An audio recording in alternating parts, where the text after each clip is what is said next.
Okay, in the last few videos, I've introduced you to the different types of efficiency. In this video, we're going to start looking more in depth, deeply into the relationships between the different types of efficiency. It's a very prominent part of the course. We're going to look at that in more detail. So first of all, just a bit of a recap. What is meant by an efficient allocation of resources? Basically, an efficient allocation of resources occurs when we're allocating our resources in a manner that maximises the needs and wants of society.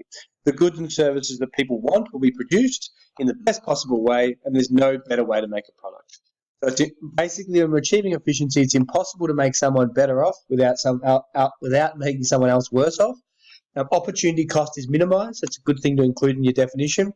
And the goods and services that are produced provide the highest collective satisfaction for society. So we're producing the goods and services that society values in the right quantities that maximise society's welfare, minimise opportunity cost, and no other allocation of resources will be better off for society. Okay. If you're referring to opportunity cost, we're allocating our resources in a way that maximises society's living standards or welfare. Opportunity costs are minimised, and it is not possible to achieve a better allocation of resources by simply shifting resources from one area to another. Difference between productivity and efficiency. Basically, efficiency means more than productivity. So productivity is a measure of output per unit of input. If we look at the second answer, productivity is when society is producing or it measures the output per unit of input and essentially measures how efficiently we're using our factors of production, so our land, labour and capital, to produce goods and services.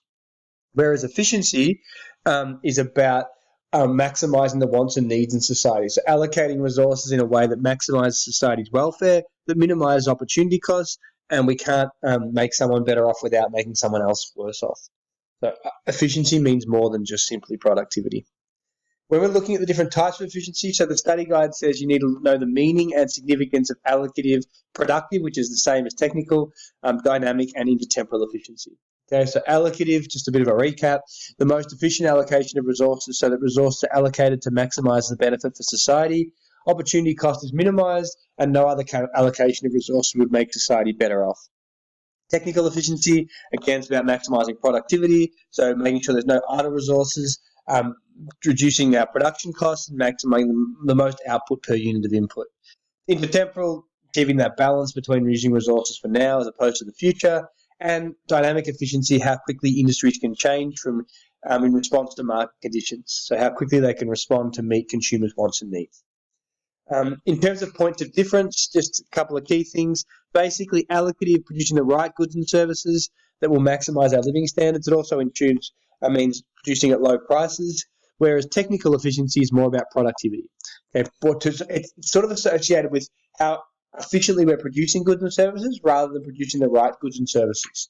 So in order to achieve allocative efficiency, we do need to maximise productivity because that's what's going to keep prices down and maximise output. But it doesn't necessarily mean that we're producing the right goods and services. Dynamic, the speed with which resources can be reallocated in response to changing demand. So the more dynamically efficient we are, the quicker we can achieve allocative efficiency because if we can't respond quickly to consumers' wants and needs, then we can't maximise the living standards of society. And intertemporal efficiency, achieving a balance between maximising living standards today and into the future. Sometimes it can go against technical efficiency, which we'll talk about later on, because measures to, for example, preserve the environment may hurt productivity. So in terms of the link between allocative and technical, the definition of allocative, that maximising welfare and living standards of society, that no allocation of resources would be better off for society. We're maximising productivity and there's no idle resources. So the link is when we're achieving technical efficiency, means that we're maximising output per unit of input. That should lead to lower prices because increased productivity should lower production costs for firms and therefore help allocative efficiency. There's no idle resources. Again, that helps to maximise income, so maximise people's welfare. So if there's no unemployed resources or idle resources, that should flow on to better living standards because there's less poverty, less unemployment. But it's important to recognise there's no guarantee we're going to achieve allocative efficiency. So resources, we may be technically efficient, we may be being productive, we may have no idle resources, but resources may be moving to areas like drugs and alcohol that aren't in society's best interests or in areas that consumers aren't demanding as well. So what is meant by technical efficiency and how does it improve living standards? So two things you need to be able to do here is define technical efficiency and then link it to living standards. So technical efficiency, producing goods in the best possible way, minimum waste, maximum productivity, and that's good for living standards because it ensures that products are produced at the lowest possible cost, low prices. Consumers can afford more goods and services, which boosts our purchasing power and material living standards. You could also state there's less idle resources, so less unemployment, so more people have access to an income as well. Come through that as well. Why is every point on the PPF considered technically efficient, but only one point allocatively efficient? So every point on the PPF is technically efficient because it assumes that we're maximising output per unit of input. If we're on our PPF, we've maximised output per unit of input. We're at our productive capacity. There's no idle or underutilised resources. Otherwise, we'd be working inside our PPF. However, it doesn't imply allocative efficiency because we may be producing goods and services that aren't in society's best interest or products that aren't maximising our welfare. We could be on our PPF and producing illicit drugs. This implies that producing what society values the most, not producing goods that are detrimental to society like heroin. There's only one point on the PPF where a country is producing a combination of goods and services that maximises our welfare. So only one point is maximising our welfare. All points are technically efficient, but only one point is allocatively efficient. So if you explain the relationship between technical and allocative efficiency, say you got a 4-mark question, within that you'd be defining both forms of efficiency before you explain the relationship. And when you're explaining the relationship, it's important to do the similarities, but also the differences between the two of them. So, for example, defining technical efficiency, maximising output per unit of input, no idle resources, no wasted resources. If production is technically efficient, production costs are low, then more of the product, we can make more of the product and also charge lower prices, which means we can satisfy more consumer wants and needs. And that's what allocative efficiency is all about. However, an increase in technical efficiency does not necessarily lead to an improvement in allocative efficiency. For example, we might be productive but producing products that aren't in society's best interest, like illicit drugs. Through consumption produces negative externalities, which may hurt society because there might be more violence, more crime, etc., etc. Distinguish between technical and allocative efficiency. So technical efficiency is we're maximising our volume of output per unit of input. We're producing with no waste, no underutilized resources. This should keep production costs low. However, it may not maximise allocative efficiency if we're not producing what society wants. So allocative efficiency is about producing goods and services that maximise society's welfare, whereas technical efficiency only implies we're producing productively and we may not be shifting our resource to areas that maximises our living standards.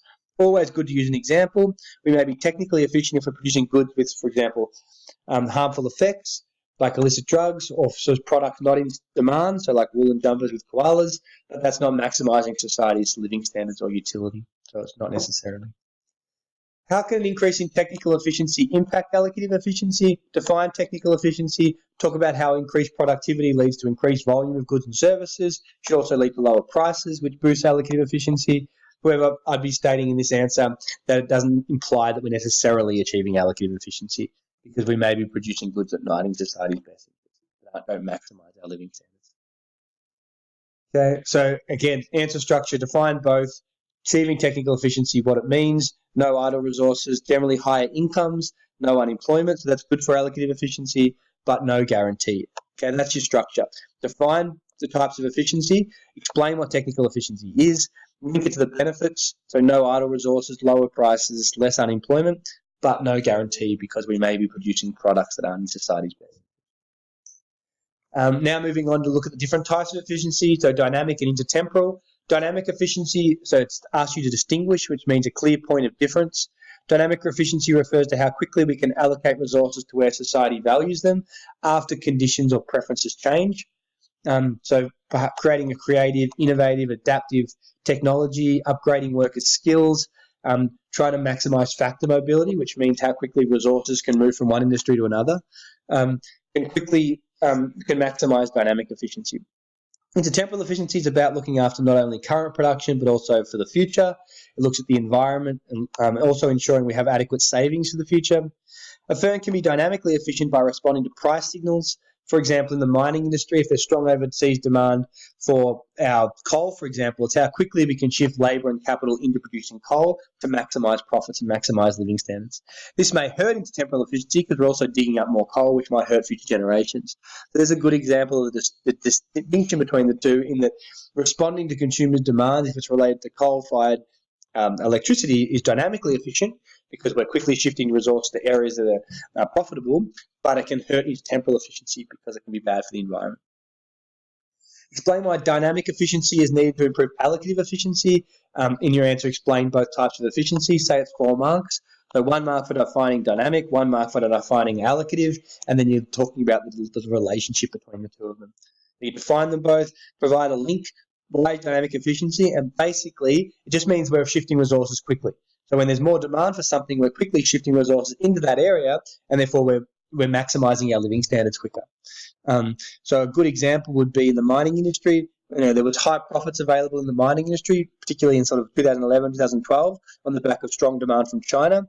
By being dynamically efficient, we could quickly get workers into the industry, we could quickly get new technology into the industry, we could quickly allocate resources into, land resources into mining, and all of that helps us to produce more, which then maximises our living standards because we're able to generate the profits.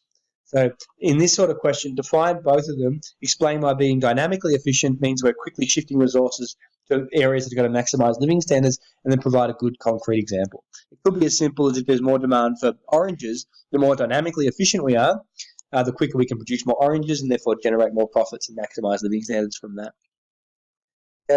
So other examples you could use for the link, say small cars came in fashion or were more popular, how quickly we can shift resources into small cars.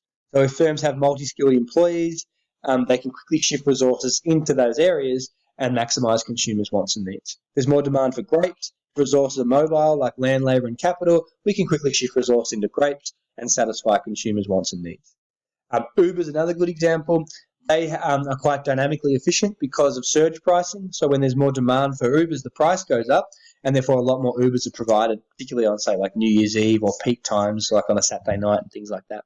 It's also easy to get an access to a license, so it's quite easy to become an Uber driver, and again, that allows them to respond to consumers' demands. This ensures that we're producing goods and services that maximise consumers' wants and needs and maximise our living standards. Here's just some examples of answers from the past. So dynamic efficiency refers to how quickly resources can be moved to the production of one good or service to another in response to changing economic conditions. Allocative efficiency refers to producing goods and services that maximise society's living standards and welfare and minimising opportunity cost. Dynamic efficiency is needed to improve allocative efficiency because market conditions are constantly changing and therefore business needs to quickly respond in order to maximise needs and wants. Good, I'd finish that with an example. E.g., for example, if there's more demand for coal, if we're dynamically efficient, we can quickly shift resources into that area and maximise consumers' wants and needs and maximise profits. We'll talk about this in the next video.